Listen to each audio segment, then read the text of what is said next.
గణపతి, సుబ్రహ్మణ్యేశ్వర స్వామి, చండీశ్వరుడు, భృంగీశ్వరుడు, అన్నపూర్ణాదేవి, సరస్వతీదేవి, అదేవిధంగా సంతాన గోపాలస్వామి, క్షేత్రపాలకులైనటువంటి వీరభద్రుడు, కాలభైరవుడు, అదేవిధంగా మల్లికార్జున స్వామి, లక్ష్మీ నరసింహస్వామితో పాటు మహాకాలలింగం.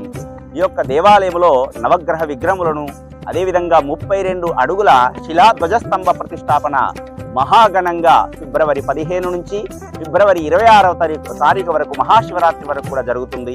ఇందులో ప్రత్యేకంగా 23వ తేదీ రోజున ఆ విగ్రహ ప్రతిష్టాపన కార్యక్రమం ఉంటుంది. మహోన్నతమైనటువంటి ఈ ప్రతిష్టా కార్యక్రమాన్ని చుట్టుపక్కల మంచిర్యాల చుట్టుపక్కల లేని అత్యద్భుత సుందర కట్టడంలో అత్యద్భుతంగా జరిగేటువంటి ఈ ప్రతిష్టా కార్యక్రమానికి భక్తులందరికీ కూడా ఆహ్వానం. ఇటువంటి దివ్య కార్యక్రమాలను, దివ్య యజ్ఞ మహోత్సవాలను మీరందరూ కూడా ఆనందంగా దర్శించి ఆ పార్వతీ పరమేశ్వరుల అనుగ్రహాన్ని పొందండి. ప్రతి నిత్యము కూడా అన్నదాన కార్యక్రమంతో, వివిధ రకములైనటువంటి సాంస్కృతిక కార్యక్రమాలతో ఈ యొక్క ప్రతిష్టా